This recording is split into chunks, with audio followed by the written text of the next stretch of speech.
What's up, guys, and welcome back to the No Ball Knowledge Podcast, where today we're going to be previewing the World Cup final, Spain versus Argentina. Now, yeah, I know you and I are just super excited about this game because we really see it going either way. Two very evenly matched teams. But I kind of want to get your thoughts, not so much on the game right now, but how the media, pundits, the bookies, the way everyone's talking about this game, and they're making it seem like Spain is the clear favorite. Like Argentina has no chance. Like Argentina's gonna get dog walked, and Spain is just gonna like have a field day on Sunday. And I feel like that's kind of a lazy analysis of this game. And I just wanted to know just how you feel about the way the media and pundits are talking about this game in particular before we dive into the game and the match itself. Yeah, you use the perfect word, hobby, which is lazy. Instead of going and actually analyzing the strength and the weakness of the two teams in play, they are using the previous matches of those teams, which have nothing to do with the team that they're going to actually face on Sunday in the final. And the perfect Hmm. example is France. I mean, if you Yep. would have gone to any social media, any sports book, they pretty much have France at even money, which is insane because they look so good against like teams that had not a single midfield, and then us two dorks here in the United States, where soccer is not even a top five sports here, we kept saying the moment they face a good midfield, they're gonna get dog walked. They're gonna get dog. Oh no, how can you say that? They have this guy and this guy and this guy. And guess what happened? The moment they face someone these are like midfield, they couldn't touch the ball. Yep. Where was that amazing offense? And it's the same thing that's happening here. Instead of actually saying, okay, Spain's strength is this and their weakness is this, and Argentina's strength is this, and these are the weaknesses. They're just using that France game and saying, "Oh no, yeah, if Spain did that to France, I mean, imagine what they're gonna do to Argentina." It's so lazy. It's boring. It's one sided. Like people are not trying to use their brains here. I mean, fair play. Like maybe Spain goes out there and they beat them to the no and it's an easy final. Yeah, That could which happen. I can mean, happen, of course. we've seen all types of results in soccer, especially us that we've been watching soccer for so long. But it's just lazy. It's a lazy like analysis. And I'm actually kind of shocked by it because if anybody thinks that that game on Sunday is going to be anything as close as it was, like similar to that France and Spain game, you're literally a clown. Like there's no way that game is going to look nothing like that. Yeah, I also think it's a bit cowardly, right? I think people, especially pundits, are just afraid of giving an opinion that goes against the norm. And it's like sometimes you can I'm a firm believer, especially when it comes to sport, that you can give the correct analysis and things can still not go your way. Because ultimately it comes up to 11 players showing up on the day and having to execute the job that they do well. I think the Netherlands is a perfect example. We thought they were going to take care of Morocco, then Koeman shows up on the day and switches up his entire system. Neither you nor I could have predicted that was what was going to happen, right? And the same thing applies here. Like we talked about Spain leading up to this tournament, and we did our good, the bad, and the ugly series, and we talked about how the good thing was how well they play the ball, how they have an established system, how they're so good, with the ball, and there's just this natural chemistry and understanding because since these guys were 6 years old, they've been playing an established style of play. But we talked about one of the things that they struggled with is mostly when they go against teams that are not, in the European Confederation, teams that make the game ugly, that interrupt the pattern of the game, that don't let them get into the rhythm, that don't play into their hands, that don't worry about pressing, that don't try to make it, a pretty possession based game. They don't try to make it a game where Spain is going to beat you. And if you make it a tactical and technical game against Spain, they're going to beat you at that. And that's exactly what France tried to do with a very disorganized press, with a very unbalanced midfield, and they played right into Spain's hand. Spain was incredibly comfortable. And if there's one thing that Argentina, even if they wanted to do it, they can't do it, which is pressing Spain. They can't do it with a 39-year-old Messi that needs to be walking the majority of the match just so that he has the legs to get to the finish line. So even if they wanted to press Spain, they know they can't afford to because they're going to have Messi kind of burn out within the first 30 minutes of the game. And so they're not going to be playing right into Spain's hands. They're going to be probably playing a defensive to mid block.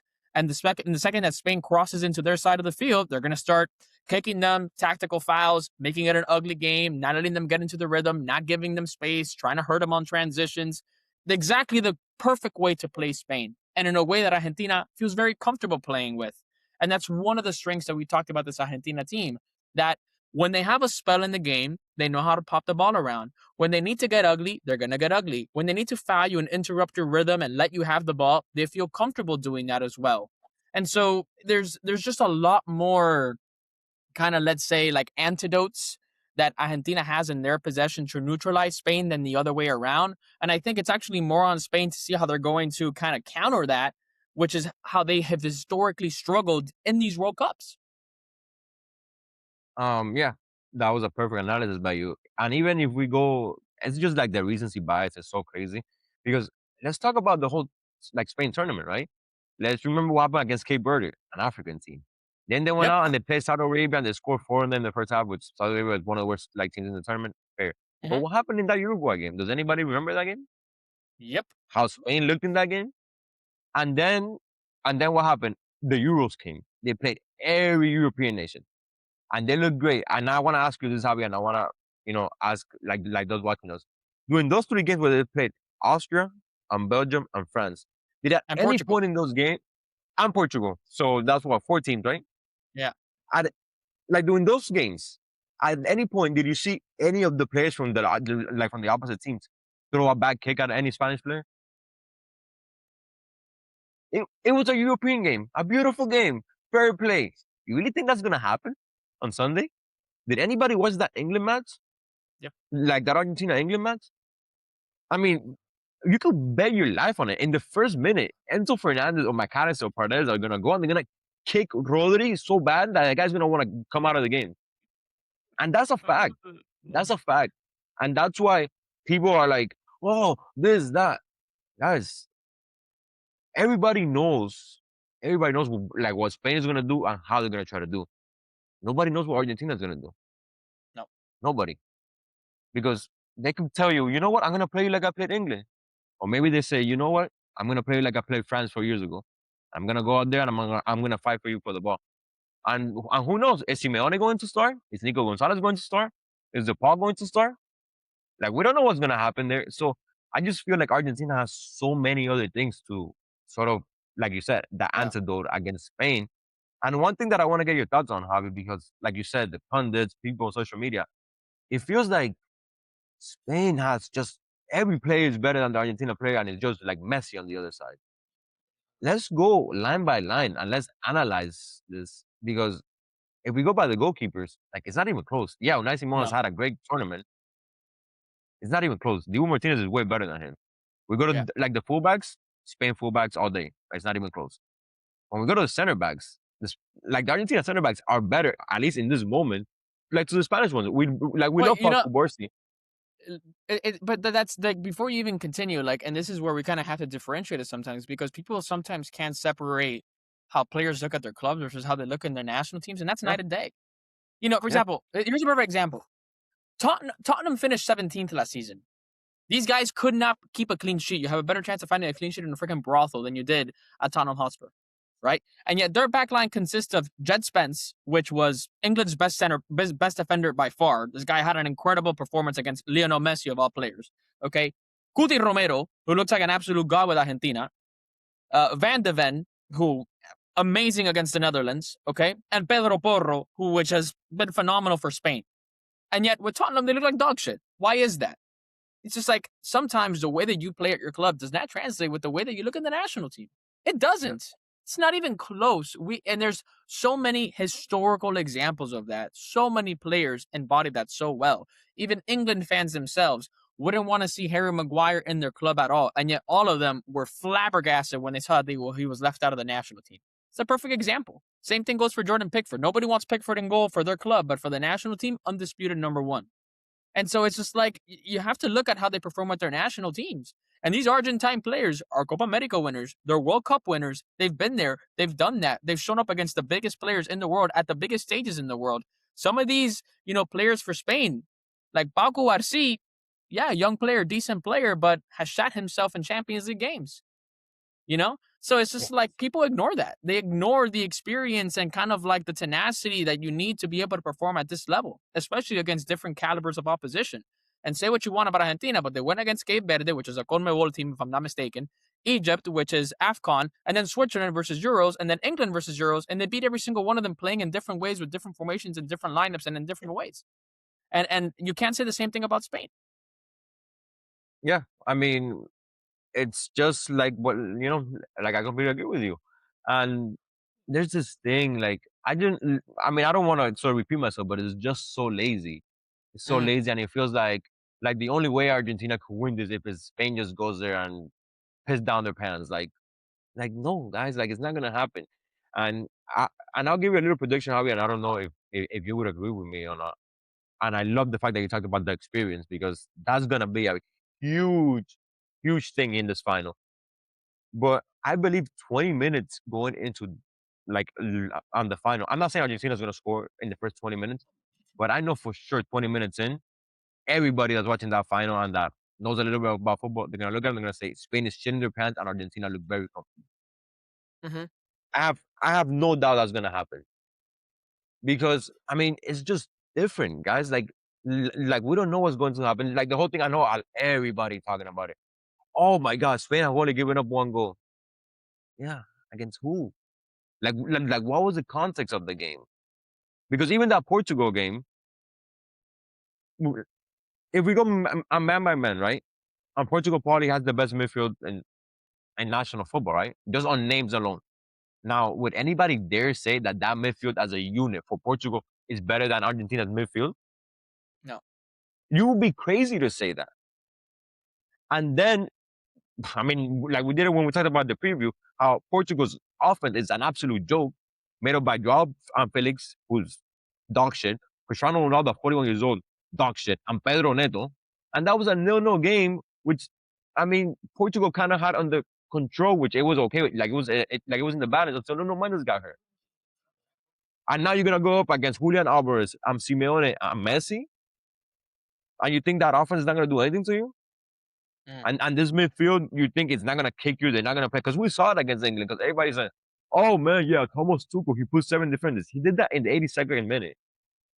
But from the moment that the second half started, all the way throughout like the end of the second half, Argentina was absolute dog walking them.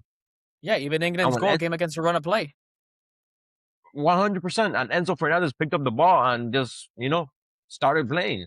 So I mean, like we talked about, it's a little lazy, but it is what it is. We'll see what happens because I feel like people do like the same mistake because there's the same mistake that I did with France, and they don't pretty much change. It's like, oh yeah, like the last game looked good. I'm gonna give it to them. Why? Yeah.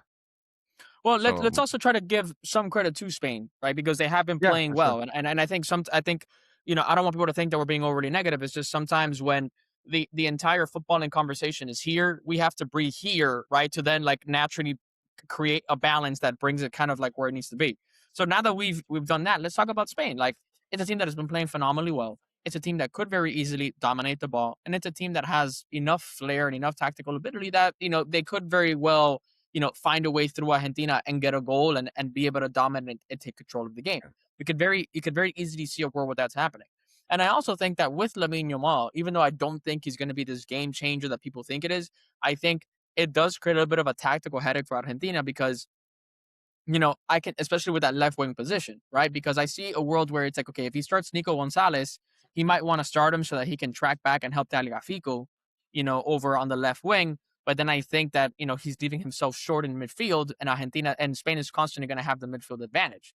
I can also then see him wanting to put someone like Thiago Almada on the left wing, who can then cut inside into the midfield to try to counter Spain's kind of, numerical superiority. But then you're leaving Lamine Yamal one on one against Tagliafico that, is in the twilight of his career. So I think that right side for Spain in particular is going to give Scaloni a lot of like headaches, right? Because it's a matter of like, okay, do I let them, have freedom in the right wing, or do I want to let them control the center areas of the pitch? And I think Scaloni is going to have a difficult kind of, tactical, let's say, problem to try to resolve there in that particular right hand side, and I think he might just struggle there. I think that's where the game can be won and lost for Spain. So I just want to get your thoughts on kind of what is Spain's advantage in particular going into this game, and if Scaloni has a tactical headache, in particularly with how to deal with Lamine Yamal. I think Spain's advantage is pretty much the advantage that they have over everybody, and is the fact that they have a very clear style. I mean, at no point, I believe no matter how this game is going, whether Spain is up 2-0 or they're down 2-0, I think they're gonna keep playing the same way, and that's Mm, actually very good because you know what you're gonna do throughout the 90, 120, like whatever it takes. You just know like what you have to do, and you believe in that. I mean, it's easier when you're like when the game is tied or when you're ahead to play that way. But even if they're down, which we have to give like credit to them, they're not gonna change their style of playing. Now, when you like when it comes to your analysis, Javi, I think it's a great one because Scaloni, in that sense, 4 years ago, we saw him do the complete opposite. He said, "I'm not gonna defend you. I'm gonna go and attack you." I personally don't think he's gonna do anything in that left wing. Honestly, I think he's gonna go out there with the same lineup that he put against England, and he's gonna Okay. actually like switch it around, and he's gonna put Simeone to try to push Cucurella back, and then he's just gonna have like Julian on the left, and with McAllister, and given the fact that Lamine is not 100%. But yeah, it's just very interesting there because I also wouldn't be surprised if, like you said, he starts with Nico Gonzalez, or if he starts with so many like different things that he could do there. Um, but yeah, I mean, like the strength for Spain, and once again, they are rightfully like the favorites in this game. They should be favorites. Like we're not here saying that Argentina should not like that Argentina should be favorites, but it's just their style of play is so great, and yeah, and I think when it comes to like with Scaloni, this guy, I mean, we were giving him out for dead pretty much with the 11s that he was putting, and then he goes against England and he puts Simeone, which I don't think he had a great game, but he did what was required of him, which was go out there and just run, press, kick. Yep. You're gonna play for 60 minutes. I need your all, and I think that's something that we would like pretty much see in the game against Spain.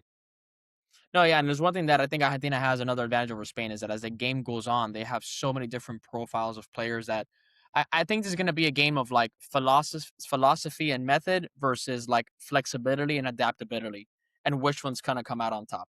Because I think Argentina across 90 minutes can play three different games, right? Versus Spain, they're going to play one way and it's going to be one route football in terms of like not so much lump and long, but one methodology, one clear philosophy, one clear formation, one clear style of attack. And it's either, they're way too good at what they do, and that's going to be the difference maker for them, or Argentina's flexibility and adaptability is going to be what makes a difference for them. And I think because of that, I actually think Argentina is going to come out on top because that's when you need in these kind of international tournaments. So I actually think this game goes into penalties, and I think that's where Argentina is going to win the game. Wow. But where do you think this game is won, and what time do you think they're going to do it? I think Argentina's gonna win this game. I think they're gonna win it by in the first half. We're gonna see a very game like a similar game, like they did to England. I think they're gonna kick Spain. They're gonna bully them. I really believe that. Not with the ball, obviously, but they're gonna bully them literally, like by kicking them. I think they'll get a goal in the first half. Then they'll get a goal in the second half. I think it will be 2-0 point, and I think Spain would just get a goal at the end. And I think Argentina's gonna win 2-1 in 90 minutes. I just think, like you said, like the experience, the fact that they could play so many different styles. Um, I don't know. Let's see. I don't know why. I don't know how you feel about this, Javi, but when I look at that Spain back line, especially like the two center backs, going up against two guys like Julian and if Simeone plays who are going to be running the whole time, who are going to be getting in behind. I feel like they haven't really faced that because even when France, who are actually fast players, they never really had time to sort of like get a grip of the ball and give them those two passes. I don't know why I have a bad feeling when it comes to those center backs. I feel like one of them is going to make a mistake, and I wouldn't be surprised if we see a penalty or even a red card here. Those guys are fast. We've seen it with Kubarsi already every time he plays Atletico Madrid. Does not look good. That speed, that physicality, he does not like that. And the dark arts, We'll see. man, the dark arts The can play dark a arts. factor. Yes, the dark And that's arts. one thing that Spain does not have in their game. I just think At all. Argentina has too many Yeah. tools in their arsenal. I would see it more so like Spain is almost like the established army, and then Argentina is like the guerrilla warfare, right? They're just gonna attack you and have so many different ways to kind of stump you that it's just gonna be Yeah. too frustrating for Spain to deal with. And Spain hasn't shown me that they're capable of dealing with that. So we'd love to get your thoughts below. Let me know who you think is gonna win this game. Will Messi lift his second World Cup? Will Lamine Yamal lift his first? Would love to know what you guys think. And of course, thank you guys for watching. We'll catch you after the game. Bye bye.